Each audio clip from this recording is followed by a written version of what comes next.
Hello and a warm welcome to Federal's special program, Capital Beat. The recent assembly election results have been a big dampener for Congress, which lost badly, or rather miserably, in states like Chhattisgarh, Rajasthan, and Madhya Pradesh. It also got decimated in Mizoram.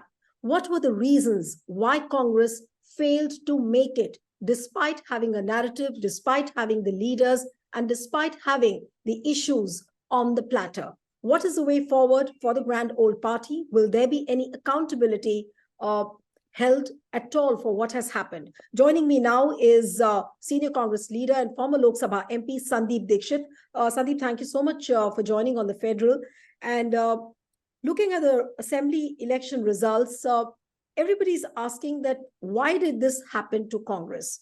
According to you, what is the biggest reason why Congress failed to make it in these states?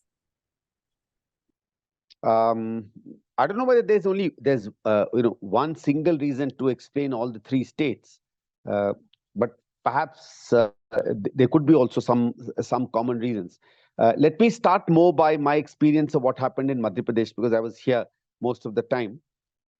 And according to me, just as a preface of what I'm saying, I think the real surprise to me, really was Chhattisgarh and the extent of the victory of the BJP in Madhya Pradesh. I was expecting after when BJP fought back after being down in Madhya Pradesh and brought in things like the Ladli Behna and all, they were encroaching back and gradually covering their gap with the Congress. And I got a feeling about month, 2 months, 3 months back that maybe they've edged past. But it was an edge. To what extent they got this victory, that to me is surprising. And while people will always point to machines and things, that may be so, may not be so, but I'm not getting into that right now. That's a separate debate. Rajasthan was not a surprise, because according to me, it's a state that keeps changing, and maybe our government's work there was a little too late. Normally governments are not judged only by what they're doing in the last year or so. For example, if you see, from what we are told that, first 3.5, 4 years, maybe Rajasthan government had not performed the manner in which it did in the last year, which is why it picked up quite substantially. People are telling us that the Congress was near 20, 30 seats and went up to 60, 70. Now, maybe we were near 80, 90, and there may again be an issue of machines and things like that. But again, I'm not getting into that. The way I read Madhya Pradesh, 2-3 things is quite significant come up, and those are things both worrying as well as those are things that give up a kind of a hope for future. One is that we had this tendency of not being constantly in the battle of electoral politics. We begin well, we try and understand what's happening on the ground, but that understanding is also just too much within the understanding and feedback of the leadership, right? As it happened in Madhya Pradesh. Let me just quickly finish these 3 points. For example, the feedback that the leadership got was not a feedback that was coming in from the ranks and masses of the party, right? It was little more the persona of the leader and their understanding. Therefore, the points that we picked up on how to attract people and the positive feedback that came in the beginning kind of became a foundation on which we did not think separately. We had built a good foundation, but there are times on which you need to change, the feedback that are coming in. For example, the various promises that we brought in based on whatever feedback we got, we were not really able to translate them into people's common lingo that, this is what we are getting from them and therefore let's go for them. Unlike, say, what happened in some of the other states. So I think in that sense, the fact that our leadership was not very responsive, was not something constantly on the ground and accepting feedback from outside, A, that was a problem. B is that our ability to translate our election propaganda and machinery in the manner in which some of the other parties ourselves properly, maybe our worker base and our cadre base had not been energized. And that, in some senses, get links to the first point, because, in a large state like Madhya Pradesh, which perhaps is also the case in Chhattisgarh and Rajasthan, single leaders don't command. They command popularity, but they don't command organizational loyalties. Workers are more linked to local satraps, local lawyers, local leaders.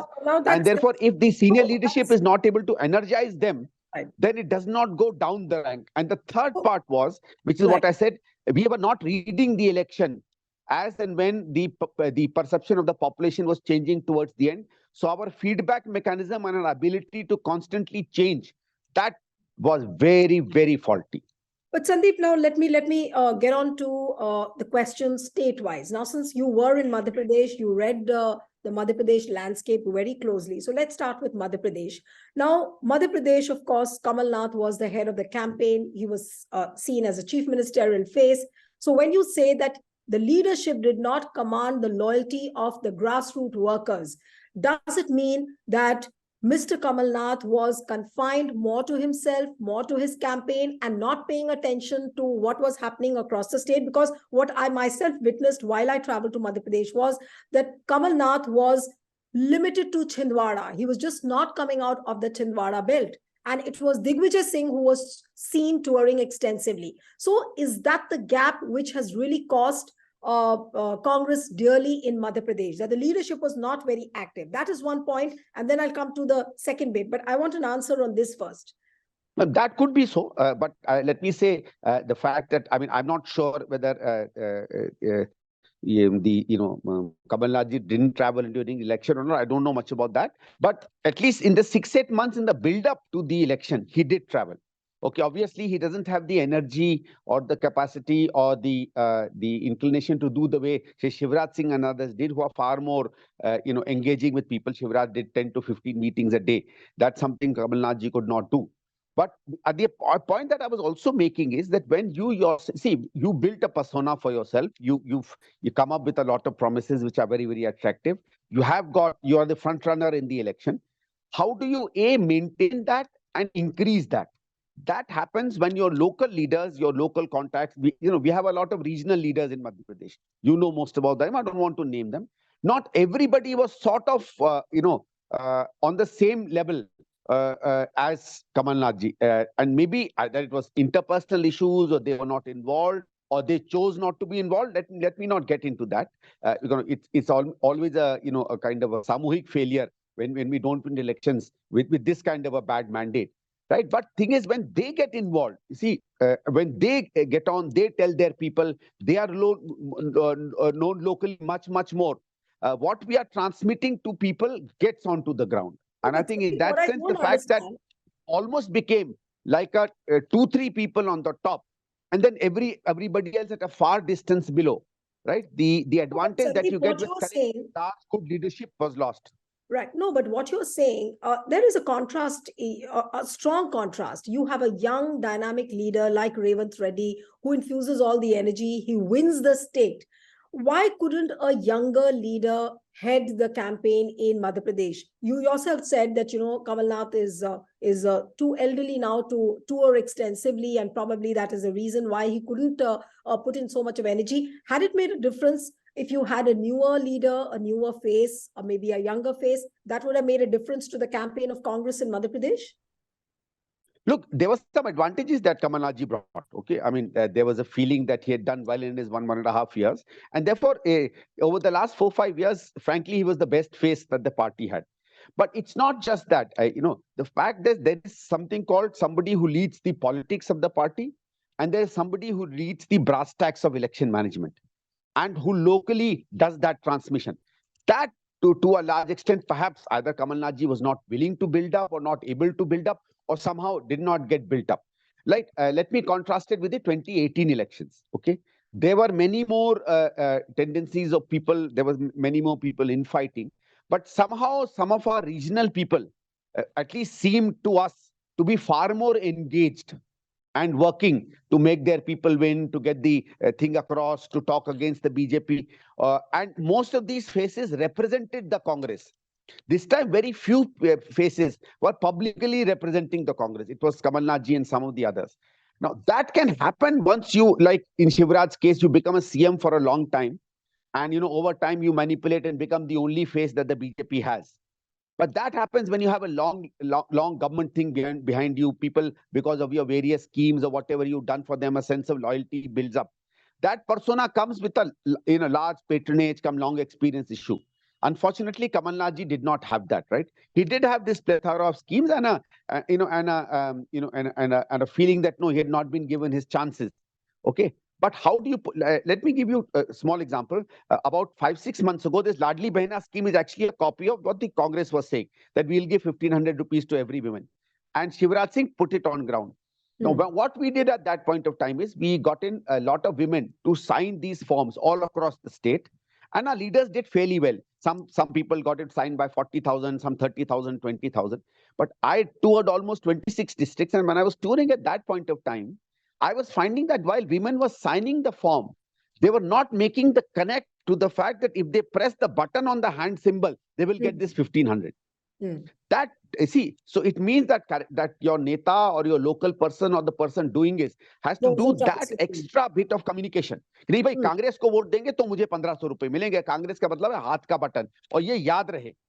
So either the fact, see, very often you see this kind of a habit comes by constantly dubbing in onto the advertisement.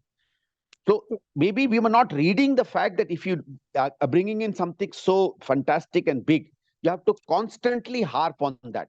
Because that's when the 1,200 rupees or 1,000 rupees of Shivraj Singh actually came into the pocket.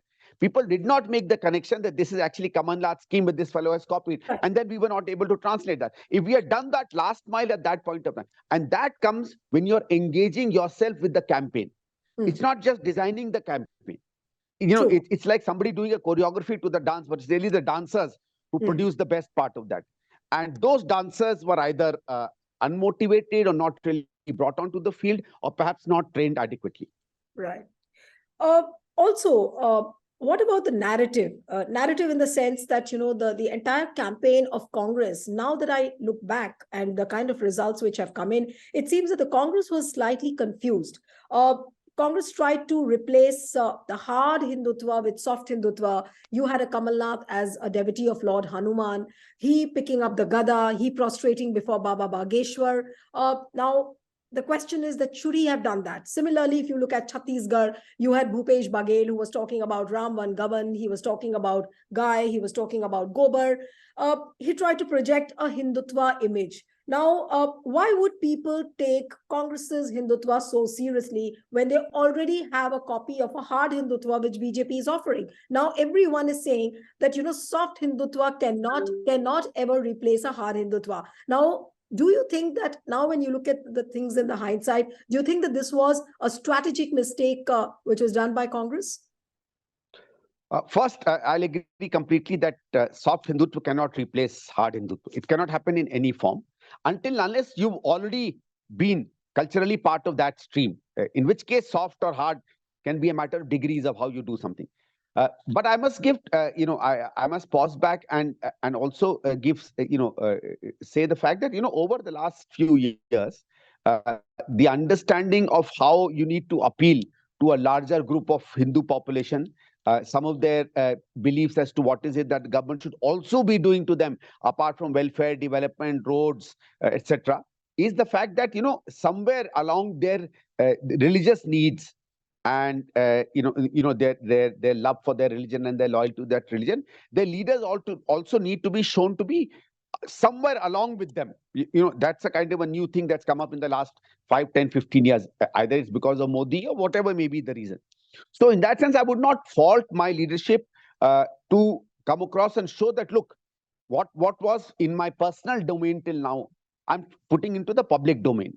I've said that earlier on also. It's a very strange world today that you need to actually go out and be seen in a temple to be known that you are you're a practicing Hindu.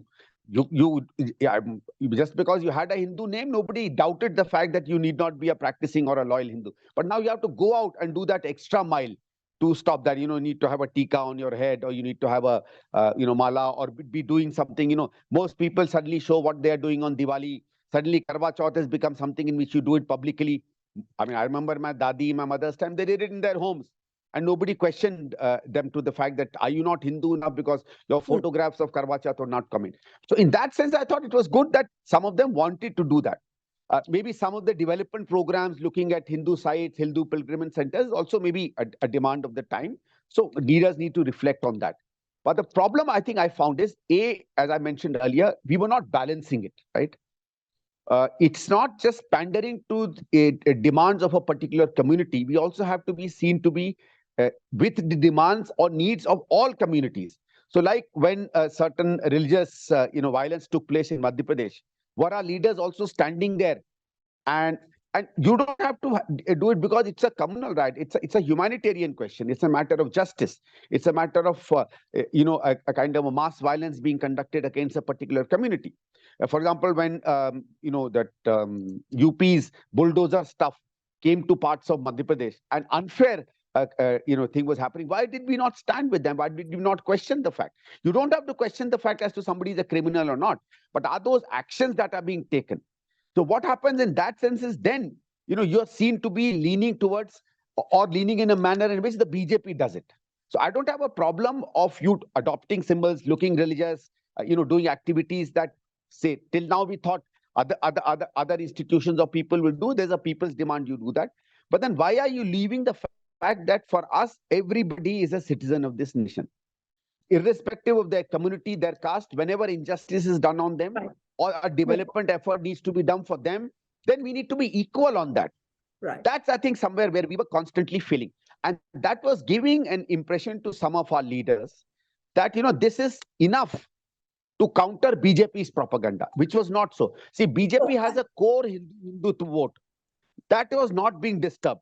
Let's remember, all that you did by this is perhaps prevent many of your voters to go to that side because there is a propaganda that Congress is anti-Hindu. So maybe you stopped that.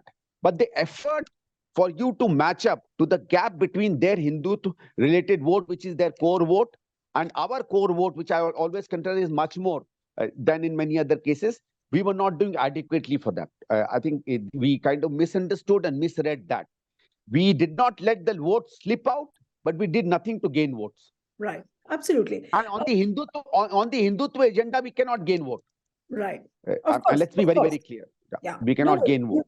Yeah, you put it in black and white that Hindutva or the soft Hindutva wouldn't work for Congress, but there is also a feeling, if you look at the campaign, whether it is in Telangana, of course, you won, but looking at the other three states, welfarism was too much of an overemphasis, it seems, and many economists have been time and again saying, since the time the results have come, that the opposition, the only thing which is lacking in opposition is that it is not able to put up an attractive economic package, which can be the only counter to what BJP is saying. And that is not happening. Why is the opposition not questioning that there is a fiscal deficit of 6%? Why is the opposition not constantly hammering on the lack of unemployment opportunities? I mean, there is a mention, but there's a cursory mention, and there is too much of emphasis on welfarism, too much of emphasis on other issues, which created a hype.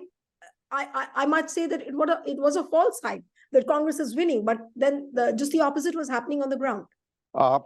This is a difficult question because, on the one side, we are seeing, for example, it started from Delhi.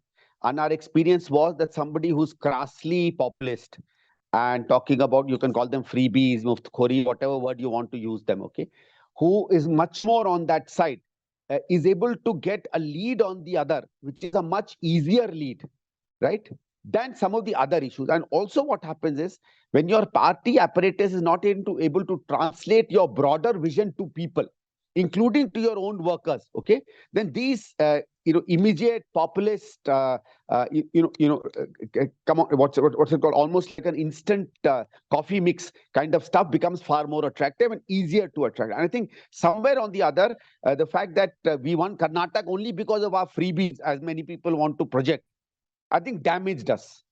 There were many other things, I think, happening in Karnataka apart from freebies. Freebies helped you, maybe stem the fact that BJP could climb back, okay? But I think we misread Karnataka also to an extent. There were many, many other factors in Karnataka. And I think what we couldn't, or what we didn't, it's not that Congress did not have an economics agenda in Madhya Pradesh. I couldn't read much. I know we also had an economic agenda in Chhattisgarh. Right? We also, in fact, spoke about unemployment. We spoke about inflation.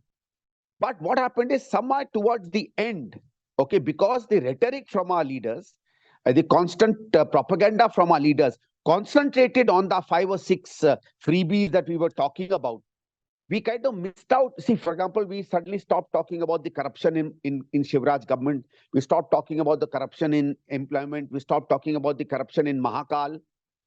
Frankly, when Mahakal happened, that disaster, BJP was very, very scared. And we actually taken it on, on ground protest. It would have really helped us. We didn't talk so much about employment. We talked much more about women, giving women 1,200, which got countered by their giving women 1,200. But what was it that additional that we were talking about? And even our freebies, we were not. So what happened in the end is we somehow thought that the messaging that we are giving more than the BJP would come across. We did not see two things happen. One is, first you damage the existing party, and that happens by things like employment, inflation, corruption. And corruption in India is the easiest thing. You can, if you do an effective campaign, the most honest government can be blamed to be the most corrupt. And if the government hides it, the most dishonest government may come somehow out of it unscathed. So I think that's a propaganda we could not get through. I don't know why. Because those are the easiest things to talk about.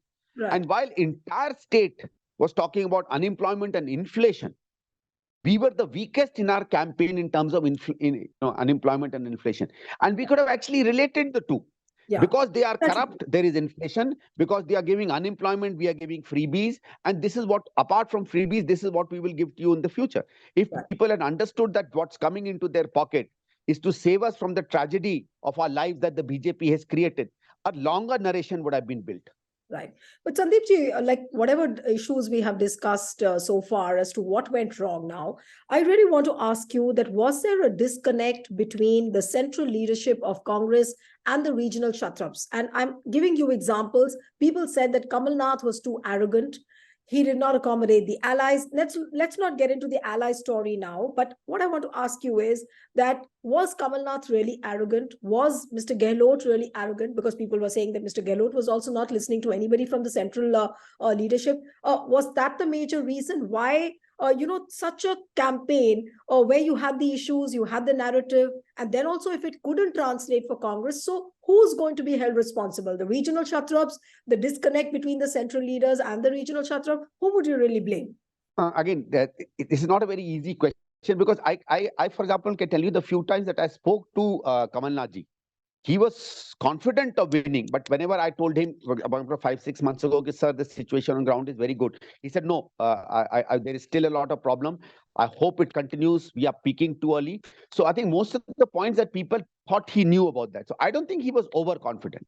I think that's not a question we can put to him. I at least personally didn't hear him sounding overconfident. It may have come out of his actions. That's a separate thing. Post a defeat, you can always read what you want. I think the problem is maybe not just Kamal Nath, but the problem with the problem is with some of our senior leaders that current politics requires a far greater, a far more kaleidoscopic, a far more multicolored, attack on any elections. You need more people, you need more inputs and feedback coming in. And because, forms of communication have changed, many of our leaders are used to old war tactics and not the new ones. I think if the team that had been built, is something our senior leaders would have taken into confidence, okay, I think things would have changed. So I think their fault, if, it's very easy to fault somebody, and I don't want to sound... No, but senior leaders... Sorry? Sandeep, senior leaders means the central leadership. You're talking about Mr. Kharge, you're talking about... No. Right now I'm talking about the state senior leadership, state level senior leadership, the people who led the election campaign, okay? Now, because, they kind of somehow thought that their own self and their own teams are adequate because there is also momentum going. In Rajasthan, it may have been because he was doing very good work in the end. In Madhya Pradesh, it may have been because... One thing is that, Niluji, you spoke to anybody in Madhya Pradesh and they told you, badlav aa raha hai. You see, this is a very, very odd election. I don't think any journalist on ground picked up the fact that there was a BJP wave. Nobody. The most, everybody knew somehow. So maybe, that rhetoric or that information coming in maybe made us overconfident. But I think, again, the fact that some of us can believe that only we can lead an election and take it on, and that election now needs as many more strategies, more leadership, and a constant effort to continuously keep the team moving. I think that is somewhere where we lost. And perhaps even in Chhattisgarh, that may have been the case. Now, therefore these cases, if you want to see the relationship with the central leadership, I don't know how it worked out, but certainly I, for example, found the central leadership being used much more in Telangana, say, than in Chhattisgarh, Madhya Pradesh, or in Rajasthan. Maybe Madhya Pradesh voted too early and therefore they could not use them that effectively. But at least Rajasthan, they did have an impact. And therefore, normally when we lose in Rajasthan, BJP gets about 150, 160 seats each time. They got only about 120 or so this time. So it's not as bad a defeat as has normally happened. But in Madhya Pradesh, certainly, I think the way we could have used our central leadership. And there's another point, ma'am, that I've been overall thinking, we need many, many more campaigners. And that's a general issue with the Congress. BJP has 2 stars or 1 star, basically not 2 stars, 1 star, which is Modi.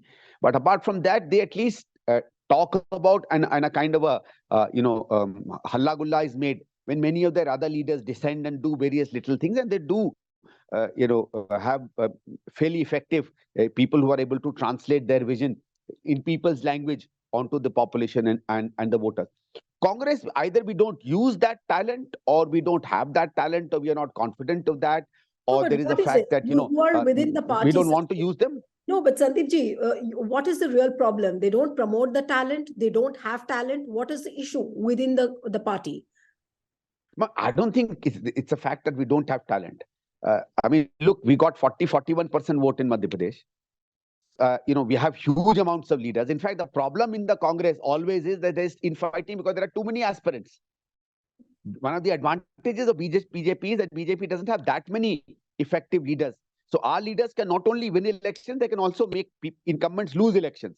So we have that's a much more nascent leadership. So it's not that if we have 3 or 4 good candidates in every constituency, we have 1,000 people in Madhya Pradesh, if we take 240 seats. Don't we have at least 10, 20 good speakers out of that? And I know some of them are very good. I think either we are not able to identify talent, or on the other hand, we don't know how to use talent with the talent they have. I think the problem is that, okay? And down the line, we've sometimes become too much of a leader's party, a leader's workers. So, like, for example, it was Kamal Nath ji and his team working. We could not see too much of Congress and their team working. And I hope Kamal Nath ji or others don't take it amiss, because that's been the case all across. In every state, in every election I go, maybe that's the nature of the party. At one time, it stood us well. Maybe today it's not standing us as well, as it normally could. And in that, we need to change. But this thing that, I don't know why we are reluctant to use many more people. I think there's huge talent, in the Congress, Neeluji. I don't want to name anybody because that's not my position. I, for example, met people, in various worker meetings in Madhya Pradesh as I was going through. I can tell you names of at least 30 people who are superb speakers. So if we have not been able to use some of this talent of ours, and not only are they superb speakers, there are people who are giving very good feedback. Let me give a small example. When these by-elections were taking place in 2020, when Shivraj Singh came back and, those 20, 25, 28 people who were defected, I'd been given some responsibility of Gwalior region, right? And Gwalior was looking quite okay for the Congress, 17, 18 seats that I was going to. And our initial estimate was that 12, 13 seats we can pretty easily win. I was constantly in touch with workers because I was on the field. In the last 4-5 days, I suddenly started getting a completely different picture from those very workers. And then I realized that when we were thinking that we will get about 21, 22, 24 seats out of 28, I in fact told some of our leaders in the last days that BJP is getting about 18 to 22. That was not me reading. Those very workers whom I thought were good workers. So our workers actually know what is happening. Right. And I think if we have that connect to those workers, to those speakers, and to that talent, but that's a connect that I think leadership has to have. Outsiders or observers or people floating around like me, we can't do that. But Sandeep ji, now that we've discussed all this quite extensively, now Should the heads roll, say, for example, Kamal Nath, Gehlot, should the action be taken against them? Should some accountability be fixed? Because now you have a crucial Lok Sabha elections.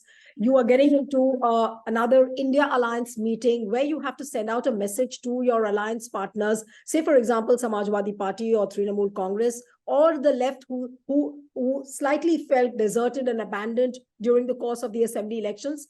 With Kamal Nath's, jibe, Akhilesh, Vakhilesh, then similarly, the left parties didn't look very happy. So if the heads roll, then will the Congress send out a message that, look, we will not tolerate this, and now we are ready to start, from the scratch with a new game altogether? I won't use the word rolling heads, but I would say certainly now we need to bring in the people who are going to lead us into the 2024 campaign, and the people who are then after that going to handle these 3 or 4 states clearly. Okay. Gehlot Saab and Kamal Nath ji both are also, age is also a factor as far as they are concerned. But that's really, I don't want to put actually age as an issue. For me, age is not important. It's whether your relevance is still there in the state's politics. I think the issue that maybe other people, at least for some time, need to be now given a chance at senior leadership levels, whether you do it as one person or more than one person, or you bring in teams. I think that message has to go through. Okay. It's important because it also happens when you are part of a campaign for long 4-5 years and you get such a bad drubbing. It is something that weakens you. It is something that disheartens you. And I'm sure whatever may be the result and whatever you may say, ultimately it is Gehlot ji and Kamal Nath ji and Bhupesh ji who really suffered the worst. So it's not that they would not have effort, but I think therefore it's time to get on a completely new leadership. In many states we have that. Okay. Whether they are liked by the incumbent or not is not the thing. They are all Congress people. And we can't say that there are only 2-3 people we have in every state. Because if Congress is actually saying that, then Congress frankly doesn't deserve to win. A party has to have multiple leaders. So how can Congress say that we don't have that many leaders? Given the little time, no, but Sandeep, given the little time now which is left, just about 4 months left for the Lok Sabha elections, and the kind of the consequence which Congress has faced, it looks like a demoralized force. And because of the Congress, the other opposition parties are also very disgruntled as to, they have doubts in their mind whether they will be able to put up their act together for the Lok Sabha elections. So how does Congress move on, from here on? I mean, is there hope still left? That's what my question is. Oh, yes. I don't think that's much of a thing. As far as Parliament is concerned, these 3 states are basically in any case given 95-98% of their seats in the last Lok Sabha to them. Okay. And if we go by the fact that Congress vote share has been pretty good this time. In terms of percentage of votes, actually we've done fairly well. It's not that we've done very, very badly. And learning from the fact as to where is it that our narrations could not go through. Okay. Let me also tell you, Neeluji, that at least as far as Madhya Pradesh is concerned, the performance of the central government was also discussed this time. And it's not that like in 2018, people were very clear कि नीचे नहीं दे रहे vote, ऊपर तो मोदी है. This word was being spoken. This word is not being spoken this time. There is a traditional middle class, upper caste, or let's say Hindutva voter, or pro BJP or BJP cadre voter or BJP caste voter that talks about it. The 15, 20, 30 floating voter is now no longer as so sure about the fact that they want Modi or Narendra Modi ji as a prime minister as it was in 2018. I experienced that, right? So while they may have done far better in the state elections than they did in 2018, okay, there is a lot more murmuring against the state government in 2023 than it was in 2018. And we need to use that. Sometimes a new face, a new team is able to look at that.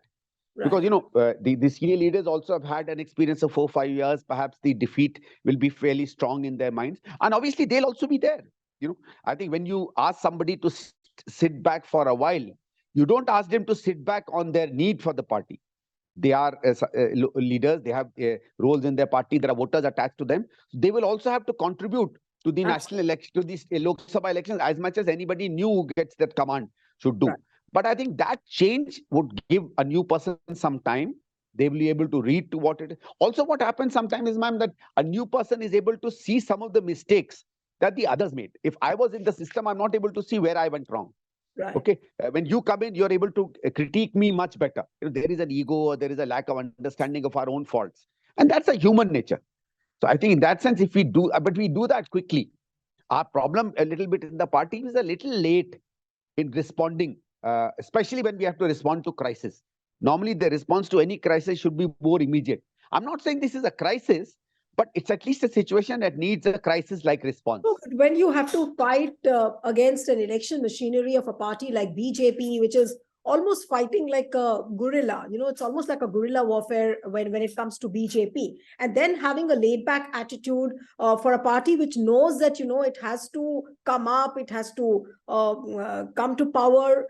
That hunger for power, why is that lacking? Despite you are seeing that you have such a strong adversary in front of you.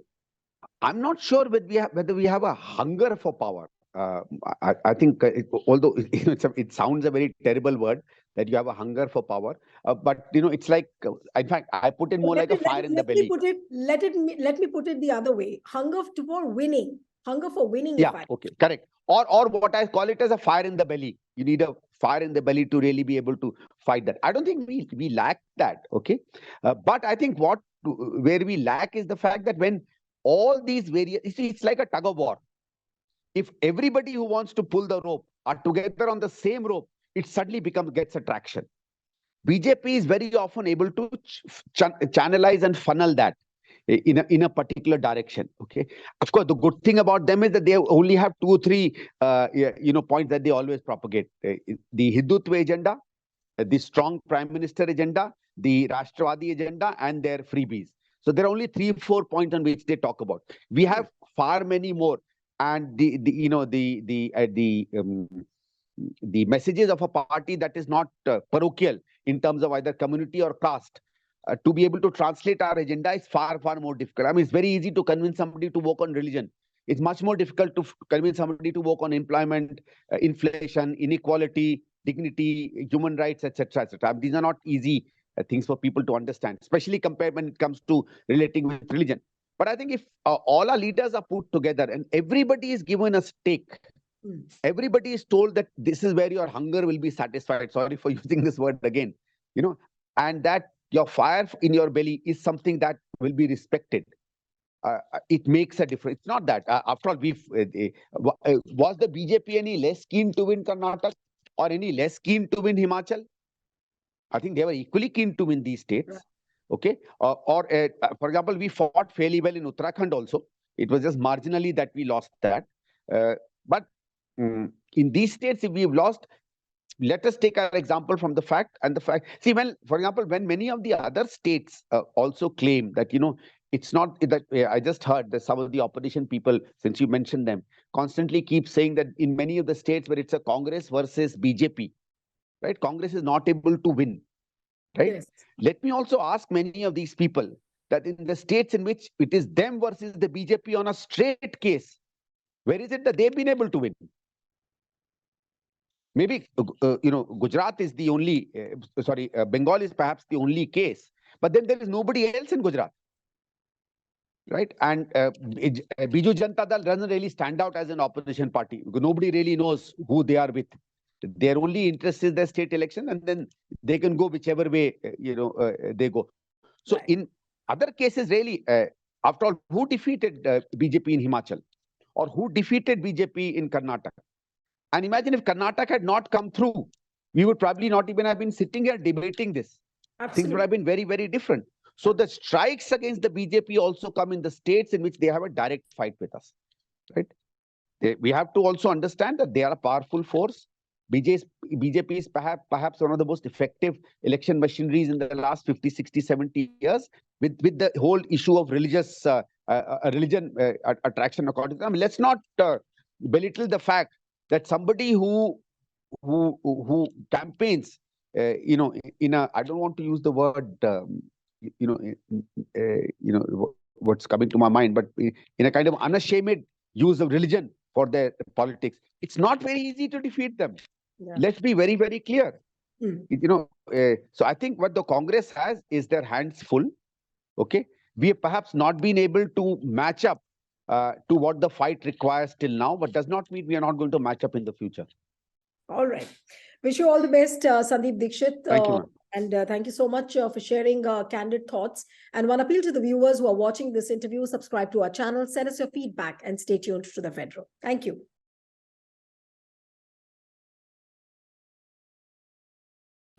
Subscribe to The Federal's YouTube page for more news and updates.